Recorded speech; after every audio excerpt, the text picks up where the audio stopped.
నేను రిలీజ్కి ముందు చెప్పా, రిలీజ్ తర్వాత కూడా చెప్పా, సినిమా అయితే బ్లాక్ బస్టర్, దీన్ని ఎవ్వడూ ఆపలేడు. దయచేసి సినిమాకి సపోర్ట్ చేయండి, నెగిటివ్ స్ప్రెడ్ చేయమాకండి. మీరు ఎంత వాగినా కానీ, మీరు ఎంత ఏడ్చినా కానీ ఆ ఏడుపే ఎదుగుదలగా పుష్పరాజు అయితే దోసుకెళ్తారని చెప్పి నేను చెప్పినా లేదా? అదే నిజమైందనమాట. పుష్ప సినిమా ఈ రోజు చూసుకున్నట్లయితే నిన్నటికి ఆల్మోస్ట్ 1200 కోట్లు అయితే కొట్టడం జరిగింది. ఈ సండే కంప్లీట్ అయ్యేసరికి 1250 కోట్ల క్లబ్లో అయితే సినిమా చేరిపోయిందనమాట. అటు కేజీఎఫ్ నై ఉండొచ్చు, ఇటు RRR మూవీ నై ఉండొచ్చు, నెట్టేసి మన టాప్ 3 లిస్ట్ అయితే మన పుష్ప సినిమా అయితే వెళ్ళిపోయిందనమాట. సో ఇది కొన్ని అరుదైనటువంటి ఘటనల్ని, అరుదైనటువంటి రికార్డ్స్ అయితే మేల్కొంది. ముఖ్యంగా ఏంటంటే హిందీలో చూసుకున్నట్లయితే 500 నెట్ కలెక్షన్స్ అయితే రాబట్టింది. ఇది మామూలు విషయం కాదు, ఇది మాట్లాడుకోవాల్సినటువంటి విషయం. ఎందుకంటే తెలుగులో బుకింగ్ స్లో నడుస్తుంది, తెలుగులో కలెక్షన్స్ కూడా చాలా అంటే చాలా వీక్గా కానొస్తున్నాయి. కానీ అయినప్పటికీ హిందీలో అయితే కలెక్షన్స్ తగ్గట్లేదు అనమాట. ఆల్మోస్ట్ 1000 కోట్లు కలెక్ట్ చేసింది అంటే అందులో 500 కోట్లు నెట్ కలెక్షన్స్ హిందీ నుండి అంటే ఇక అర్థం చేసుకోండి హిందీలో ఏ విధంగా ఉక్కు పాతరేస్తుందో, హిందీలో ఏ విధంగా ఊచకోత కలెక్షన్స్కి వస్తుంది అనేటటువంటిది. ఇంకా అరుదైనటువంటి విషయం ఏంటంటే ఇదంతా కూడా జరిగింది ఏదో నెల రోజులు, 20 రోజులు, 50 రోజులు, 150 రోజులు లాంగ్ రన్ కాదనమాట. జస్ట్ 9 డేస్ అంటే 10 డేస్లోనే ఆల్మోస్ట్ పుష్ప పార్ట్ 2 ఏదైతే ఉందో హిందీలో 500 కోట్లు కొట్టడం జరిగింది. తెలుగులో చూసుకున్నట్లయితే ఆల్మోస్ట్ ఒక 700 కోట్లు అంటే ఓవరాల్గా కలిపి మొత్తం యునైటెడ్ అది ఇది కలిపి 700 కోట్లు, అటు ఇటుగా 1200 కోట్ల కాడైతే పుష్ప సినిమా మార్కును స్థాపించింది అనమాట. ఒకవైపు అల్లు అర్జున్ అరెస్ట్ అవ్వడం, తను చూసుకున్నట్లయితే కాంట్రవర్సీ క్రియేట్ కావడం, దాన్ని చాలా మంది హీరోలు ఇది కావడం, అవన్నీ కూడా మనం చూస్తూనే ఉన్నాం. అయినప్పటికీ పుష్ప మీద ఉన్నటువంటి క్రేజ్ అయితే నార్త్లో తగ్గట్లేదు అనమాట. ఇంకొక విషయం తెలుసా మీకు, ఈయన్ని అరెస్ట్ చేయడం వల్ల కూడా సినిమాకి బేపచ్చమైనటువంటి పబ్లిసిటీ పెరిగిపోయిందనమాట. ఏ యూట్యూబర్ కూడా మాట్లాడలేదు పుష్ప సినిమా గురించి, హిందీలో పాజిటివ్గా మాట్లాడలేదు. అట్ ద సేమ్ టైం చాలా మంది యూట్యూబర్లు పుష్ప సినిమాని పట్టించుకోలేదు. దానికి గల కారణం ఏంటంటే వాళ్ళకి పేమెంట్ అందలేదు. మన వీళ్ళు చూసుకున్నట్లయితే హిందీ వాళ్ళందరూ కూడా అక్కడ ఉన్నటువంటి టాప్ హిందీ యూట్యూబర్స్కి పేమెంట్ ఇచ్చి మరి సినిమాని అయితే ప్రమోట్ చేయించుకుంటారంట.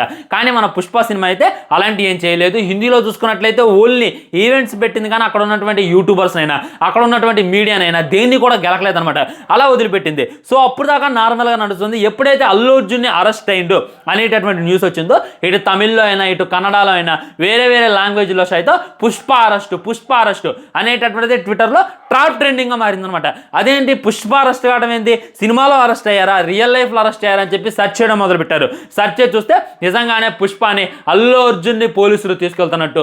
ఎందుకు అరెస్ట్ చేశారు అంటే అక్కడ వచ్చినటువంటి పుకార్ ఎందుకు తెలుసా, పుష్పరాజు పుష్ప సినిమా తీయటం వల్ల, అందులో స్మగ్లింగ్ని ఎంకరేజ్ చేయడం వల్ల ఈ విధంగా అల్లు అర్జున్ అరెస్ట్ చేయడం జరిగింది అని చెప్పి అక్కడ ఉన్నటువంటి ఫుల్ సర్క్యులేట్ అయితే అయిందనమాట. ఆ విధంగా సినిమాకి అయితే పీక్స్లో పబ్లిసిటీ వచ్చింది. అసలు అరెస్ట్ చేసేంతలో ఈ సినిమాలో ఏముంది, అరెస్ట్ చేసేంత కంటెంట్ ఏముంది? ఎప్పటిదాకా చూసుకున్నట్లయితే మన సల్మాన్ గారు కిక్ అనేటటువంటి సినిమా తీసిండు, ఆ సినిమాలో కూడా దొంగతనం చేయడమే. మరి ఈ సినిమాలో అల్లు అర్జున్ ఎర్రచందనం కొట్టిండు, ఈ సినిమాలో కూడా దొంగతనం చేయడమే. అప్పుడు సల్మాన్ ఖాన్ అరెస్ట్ చేయలేదు, అప్పుడు అమీర్ ఖాన్ గారు మన ధూమ్ 3లో కూడా దొంగ సినిమా తీసిండు, అప్పుడు అమీర్ ఖాన్ అరెస్ట్ చేయలేదు, సల్మాన్ ఖాన్ అరెస్ట్ చేయలేదు, పుష్పరాజ్ని అరెస్ట్ చేయడం ఏంది, అంత స్ట్రిక్ట్గా ఉందో తెలంగాణ గవర్నమెంట్ అని చెప్పి వీళ్ళు సెర్చ్ చేయడం మొదలుపెట్టారు, వీళ్ళు చూడటం మొదలుపెట్టారు. కట్ చేస్తే బేబత్తమైనటువంటి కలెక్షన్లు వస్తున్నాయి. ప్రతి మీడియా కూడా ఇప్పుడు పుష్ప అరెస్ట్, అల్లు అర్జున్ అరెస్ట్ అనేటటువంటిది టెన్ చేయడం మొదలుపెట్టింది. దాంతో విపరీతమైనటువంటి పబ్లిసిటీ వచ్చి విపరీతమైనటువంటి కలెక్షన్స్, విపరీతమైనటువంటి డబ్బు అయితే పుష్పకు వచ్చి పడుతున్నాయి అనేటటువంటిది రియాలిటీ. ఇది ఈ విధంగానే కంటిన్యూ అయిందంటే ఖచ్చితంగా ఓన్లీ హిందీలోనే 1000 కోట్లు కొట్టేటటువంటి అవకాశం ఉందని చెప్పి సినిమా వర్గాలు అయితే తెలియజేస్తున్నాయి. ఎందుకు చెప్తున్నాను అంటే ఇది జస్ట్ షార్ట్ రన్లో అంటే 9 రోజుల్లోనే మన 500 కోట్లు కొట్టి చూపించినటువంటి సినిమా. ఇంకా నేను లాంగ్ రన్ చాలా ఉంది. ఎప్పట్లో అయితే సినిమాలు ఏమీలో మన తెలుగులో సినిమాలు ఉన్నాయిలే, కానీ మన జనవరిలో సంక్రాంతిలో రిలీజ్ అయ్యేటటువంటి గొప్ప సినిమాలు అయితే హిందీలో ఏమిలో, తోపు సినిమాలు కూడా ఏమిలో, కమల్ హాసన్ అయినా, హృతిక్ రోషన్ అయినా, మన సల్మాన్ ఖాన్ అయినా ఇప్పట్లో అయితే ఏమీ లేవు. కాబట్టి హిందీలో చూసుకున్నట్లయితే పుష్ప ఒకటే దిక్కు. వాళ్ళు వీకెండ్లో వెళ్ళాలన్నా, వాళ్ళు పండగకి వెళ్ళాలన్నా సచ్చినట్టు మళ్ళీ పుష్ప సినిమాని చూడటం జరుగుతుంది. దీనివల్ల కలెక్షన్స్ కూడా జయనులు వేస్తున్నాయి. అండ్ నార్త్ వల్ల పల్స్ ఏంటి అనేటటువంటిది సుకుమార్ గారు దానివల్ల కూడా కలెక్షన్స్ బేబత్సంగా రావడం జరుగుతుంది అని చెప్పి తెలియజేస్తున్నారు అనమాట. నిజం చెప్తున్నా, ఇది ఈ విధంగానే కంటిన్యూ అయిందంటే నేను అన్నా లేదా ఈజీగా సినిమా 1000 కోట్లు దాటిద్ది, 1200 కోట్లు కొట్టిద్ది అని. అదేవిధంగా 1200 కోట్లు అయితే కొట్టింది. ఇక చెప్పలేం 1500 కోట్లు అనేటటువంటిది చాలా చిన్న టార్గెట్.